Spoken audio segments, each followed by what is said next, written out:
Hey guys, Arcade Adam here. Happy holidays. If you're watching this in the future, it was Christmas time when I recorded this, so let's get into it. I know all of you for Christmas maybe want to have some beautiful LEDBlinky maps in your games, especially your 4-player ones, like this. So let me show you how to do it the easy way.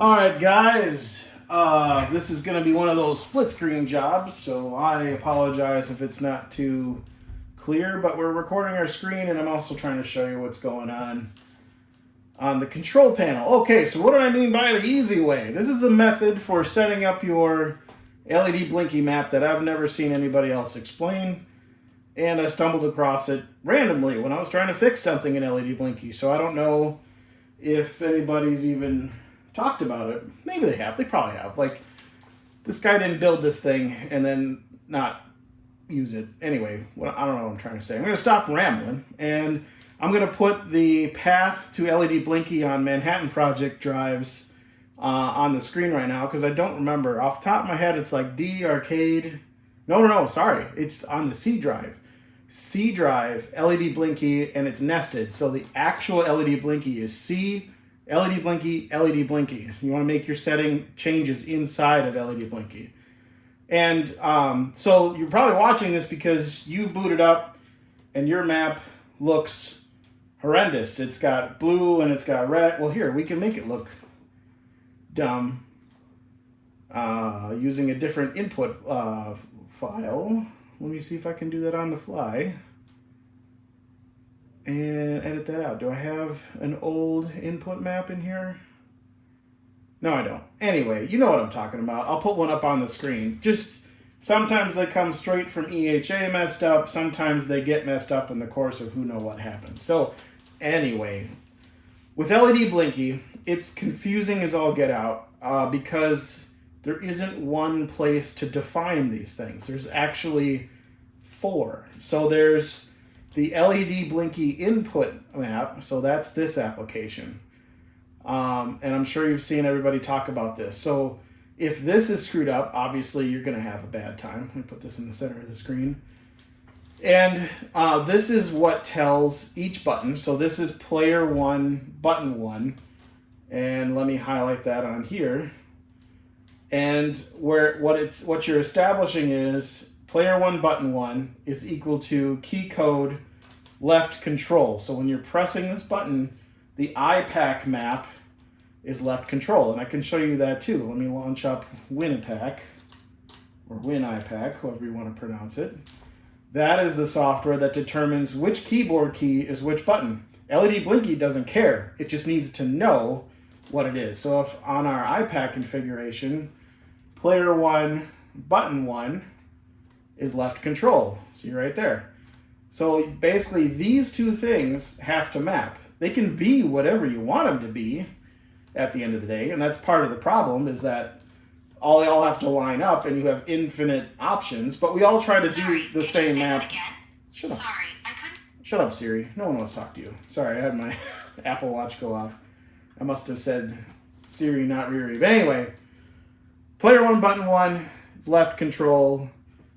LEDBlinky, player 1, button 1 is left control. And then also in MAME, player 1, button 1 has to be assigned left control. If any of those things are out of whack, you get a different color, or it doesn't light up, or it does something else dumb, like flash or even. So anyway, the way to do this is, first of all, agree that you're going to use the standard that we have set forth. So the IPac map is the same as everybody else's IPac map. Now, if you're one of the lucky ones that has that groovy Game Gear controller, I forget the name of it off the top of my head, the Shazam WOW button, whatever they call it, instead of the shift key like an IPac has, the goal there would be to use the same button map as the IPac so you don't get confused. I unfortunately have never used one, so I don't know if that's the case.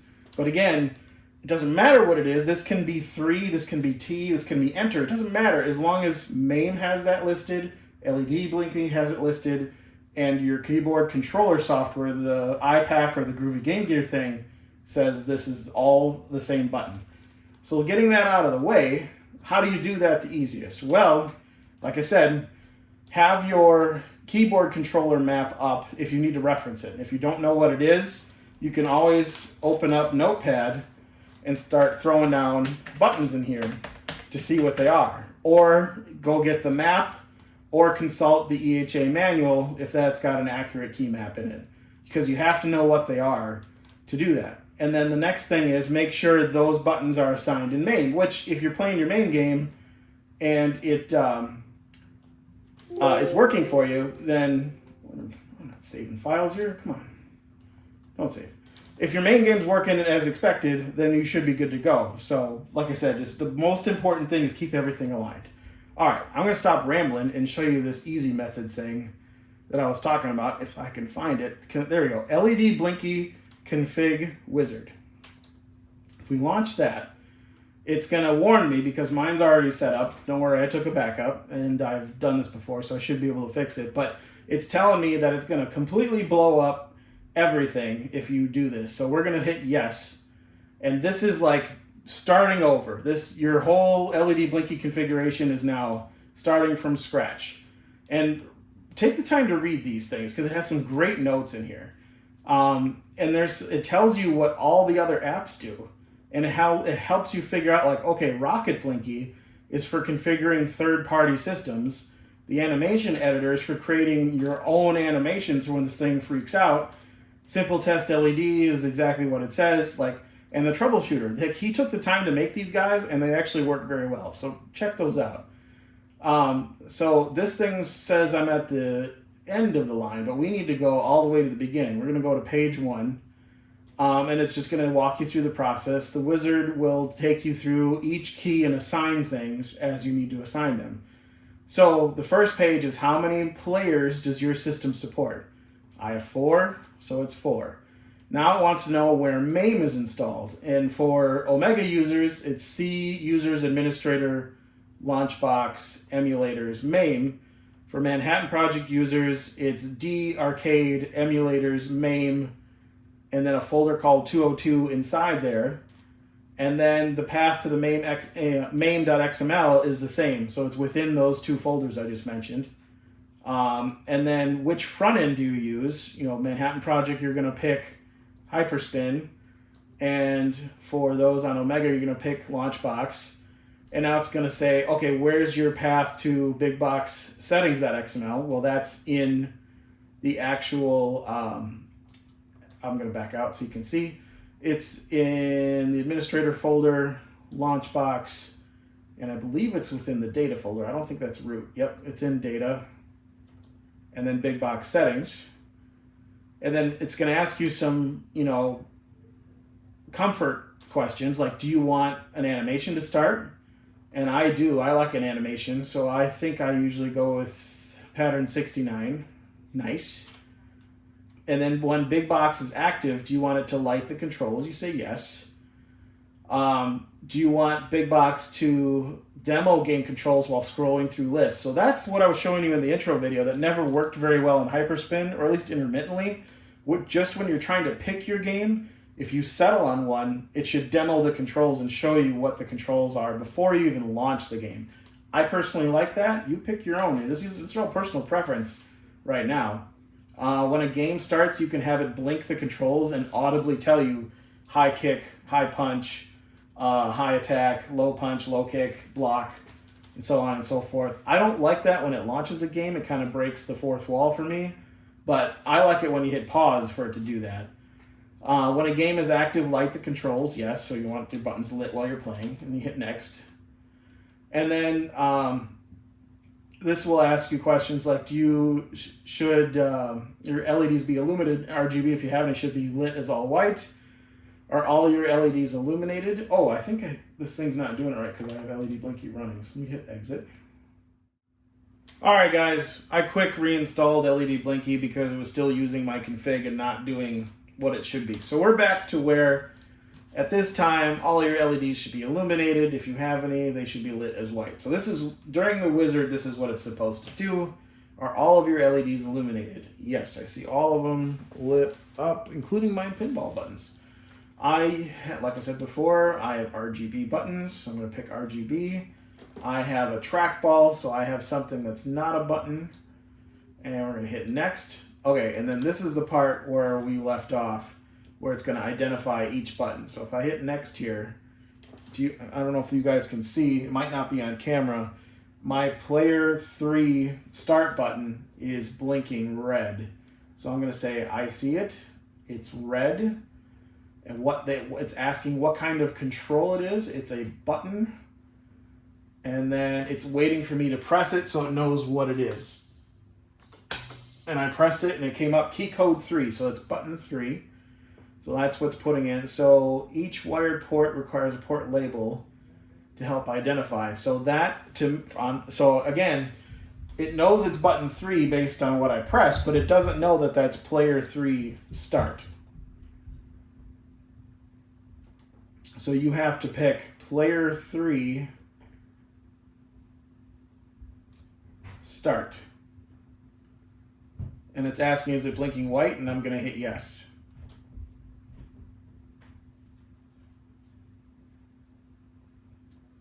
Now it's asking what color is it blinking, and it's blinking green, so I'm going to hit green, and then you hit next. That's 1. And then I'm going to check my camera angle to see if you can see that. Now, yeah, you can. So now you can see it's going on to player 3 coin button. So if you've got a 4-player control panel, get comfy.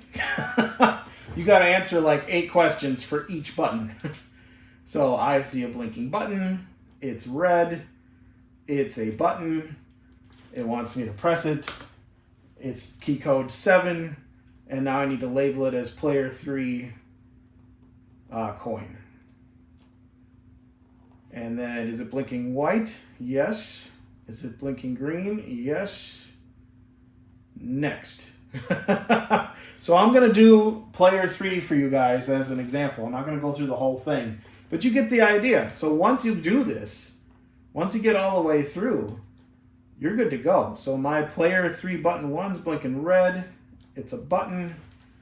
Do you wish to distinguish between the left and right control key? You always want to hit yes on this because they're both mapped. You have 2 control keys on a keyboard, left and right, and you got to distinguish between them, otherwise they'll press at the same time. So that came up the right control key, if anybody's curious. And that's going to be my player 3 button 1. And it is white. And the next color is green.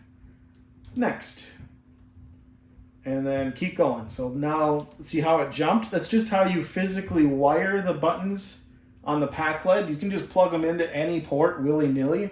That's another reason why this is important. And that's why everybody's machine behaves a little differently, because it's real hard to wire every machine the same when some people have RGB buttons here, single LED color buttons here, RGB joysticks, but not a RGB trackball or any combination of that stuff. So that's why this is all weird, and it's hard to expect David to go through this for everybody. But then again, you could ask him to do this and see what he says. I don't know if he even knows this wizard exists, but now that everybody does, it makes this process just that much easier.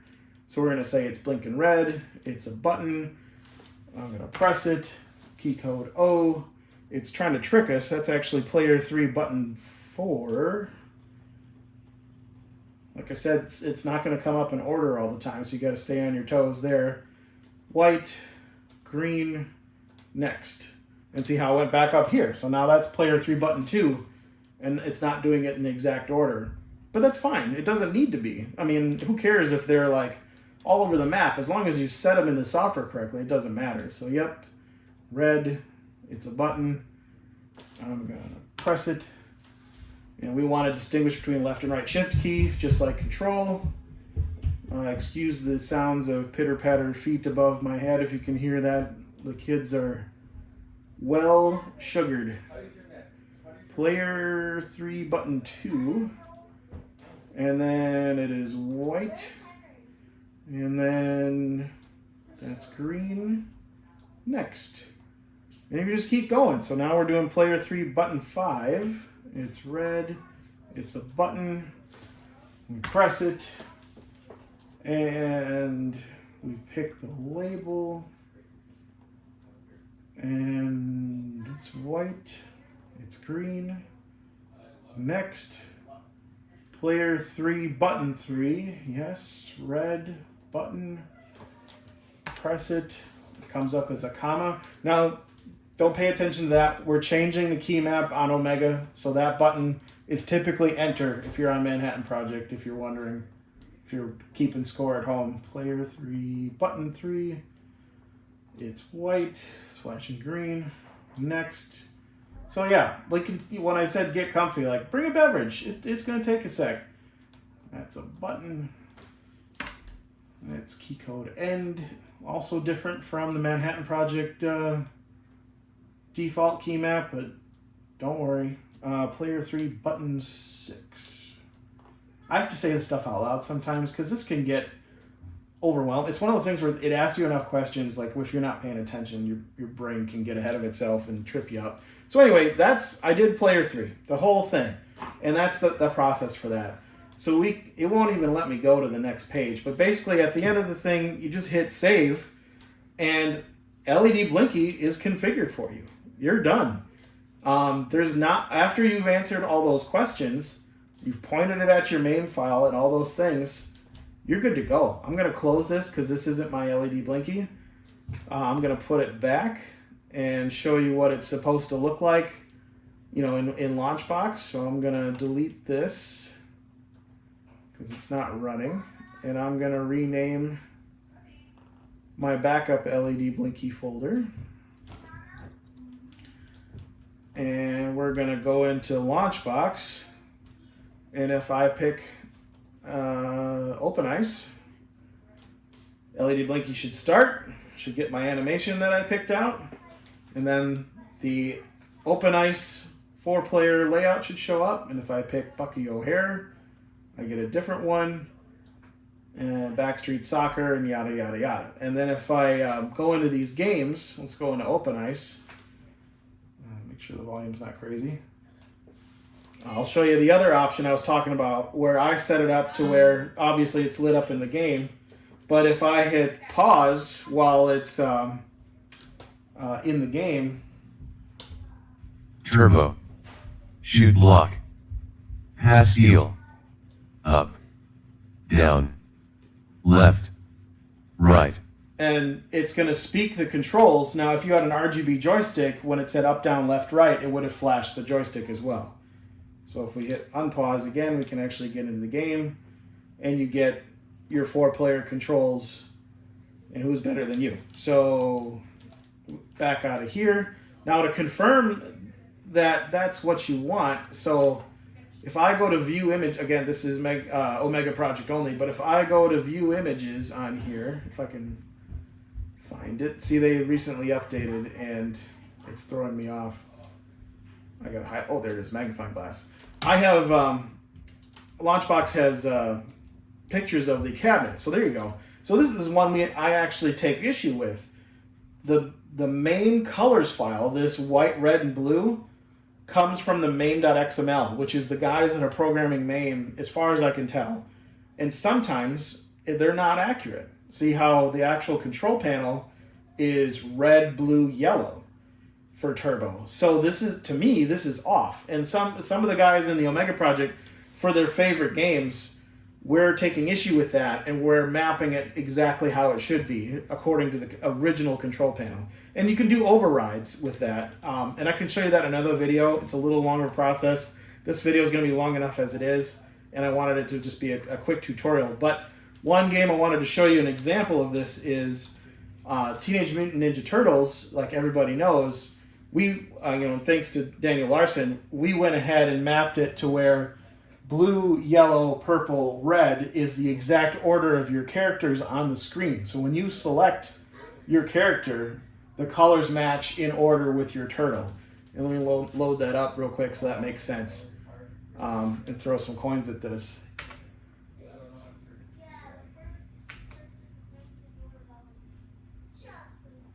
So see,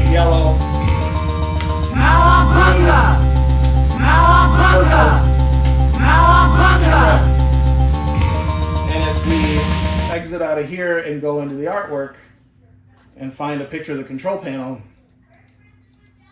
Oh, there it is. That's exactly the way it is on the original control panel. Blue, yellow, purple, red. So anyway, guys, let me know if you got questions in the comments. Hit me up. Let's get a discussion going down there. LEDBlinky is a great thing, but it's an evolving thing. As you can see on OpenIce, it's not accurate. And I'd like to get as accurate as possible because this is all about nostalgia. This is like trying to remember what it was like in your movie theater, in your pizza place, wherever you played these games growing up. So let's get it right. And the only thing I want to mention is you see how this times out eventually. I have it so that both in Launchbox and in Big Box, you get the control panel for 30 seconds, and then it goes back to my default 4-player map. So that's what that is, guys. Like I said, hit me up in the comments. Share this video. Let's get it outside the EHA community. We can help the whole arcade community with this one. LEDBlinky is always one of those things where you feel like so defeated because you can't figure it out, but it's just because it's so layered. It's literally Shrek. It's like an onion. You got to match MAME, your IPac encoder, your Shazam WoW encoder, your LEDBlinky, and the key codes themselves. Like all 4 of those things have to line up. It's kind of like a little bit Indiana Jones and the Temple of Doom. Just make sure everything is perfect before you get the result you're looking for. So anyway, like and subscribe, do the YouTube stuff, and I'll see you guys in the next one. Peace.